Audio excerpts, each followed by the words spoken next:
Assalamualaikum warahmatullahi wabarakatuh. Saya Berita Pergamadi dari kelas HT5 C, yang mana saat ini saya akan menjelaskan mengenai materi kita yang telah disampaikan beberapa waktu lalu, yakni mengenai Piagam Madinah. Nah, jadi di dalam Islam itu terdapat konstitusi, dan juga di dunianya terdapat konstitusi yang pertama, yakni disebut dengan Piagam Madinah atau Konstitusi Madinah, yang mana Konstitusi Madinah atau Piagam Madinah ini berisi mengenai dokumen-dokumen yang telah disusun oleh Nabi Muhammad sebagai pemegang pemerintahan atau kepala pemerintahan. Jadi Piagam Madinah ini dibuat di kota Madinah atau dulunya disebut dengan Yathrib. Piagam Madinah ini dibuat atau dibentuk oleh Nabi Muhammad itu sendiri berkenaan mengenai ingin menyatukan kabilah-kabilah atau suku-suku di Yathrib atau Madinah tadi yang berselisih atau adu cekcok dan juga sering berperang. Seperti contohnya adalah kabilah yang ada di Madinah itu adalah kabilah besar, yakni suku Aus dan suku Khazraj gitu. Kemudian untuk menyatukan menyatukan kabilah-kabilah tersebut, Nabi Muhammad itu sebagai kepala pemerintahan membentuk Piagam Madinah yang mana tersusun dengan beberapa syarat ataupun prinsip-prinsip yang ada di dalam Madinah.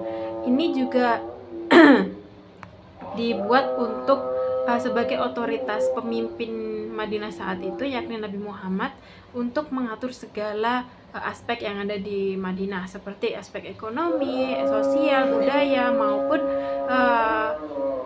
di bidang politik itu sendiri.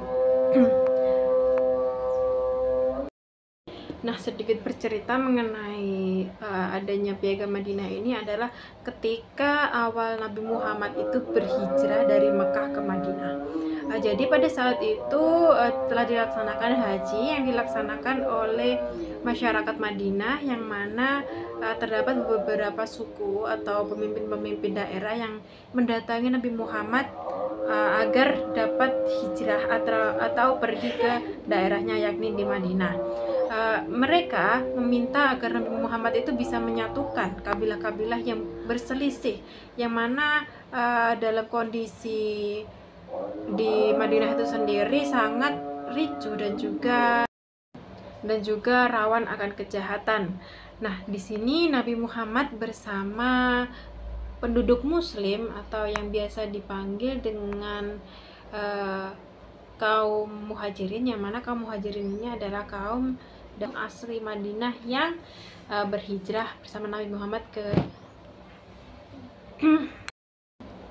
jadi Nabi Muhammad pergi atau hijrah ke Madinah ini bersama kaum Muslim pada saat itu, yakni kaum Muhajirin, yang mana kaum Muhajirin ini adalah kaum Muslim Mekah yang ikut hijrah Nabi Muhammad ke Madinah.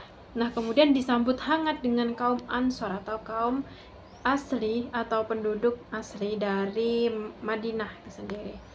Nah, di sana terdiri dari beberapa kabilah yang ada di Madinah. Contohnya adalah suku Khazraj atau Bani Khazraj dan Bani Aus, yang mana selain dari bangsa Arab itu sendiri, Aus dan Khazraj, ada juga kaum Yahudi, yakni terdiri dari Bani Qainuqa, Bani Nadir, dan juga Quraisyah, yang mana beberapa kabilah itu sendiri memiliki kuasa yang berbeda-beda dan juga ingin tonjol atau menonjol di pandangan kaum Madinah.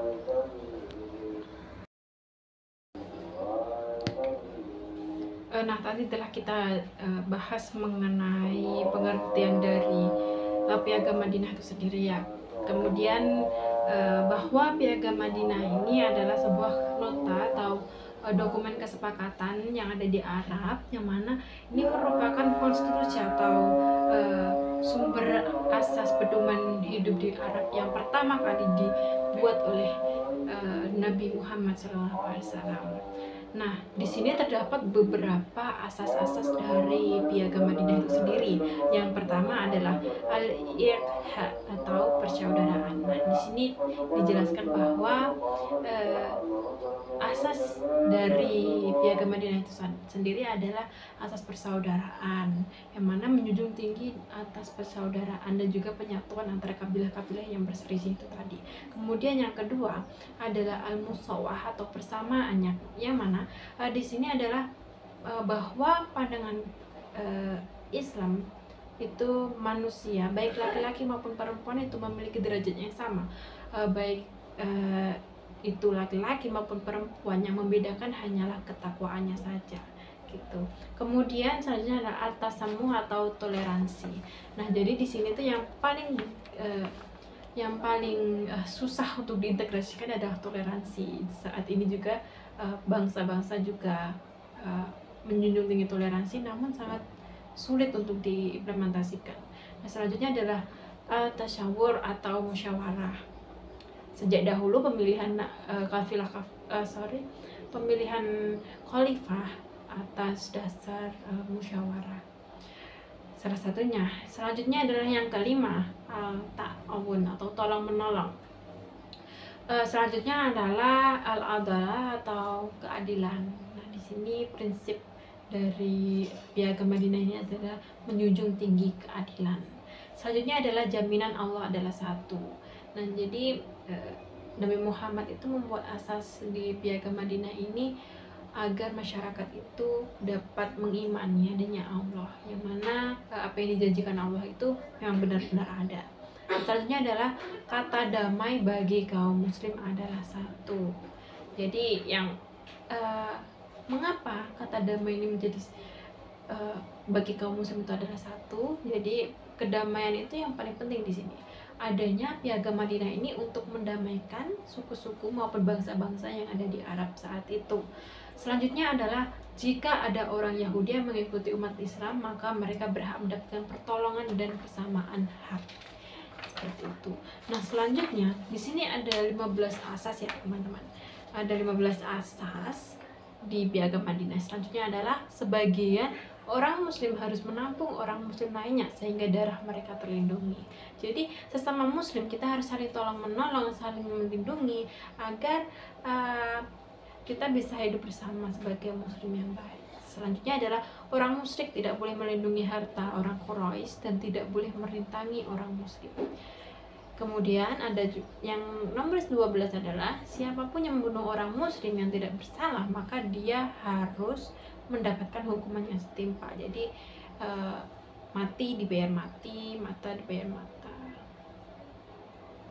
Kemudian yang ke-13, semua orang muslim harus bangkit untuk membela muslim yang terbunuh dan tidak boleh diam saja. Nah, ini yang dinamakan jihad, yang mana membela Islam dan juga membela kaum muslimin. Selanjutnya adalah orang muslim tidak boleh membantu atau menampung orang yang jahat.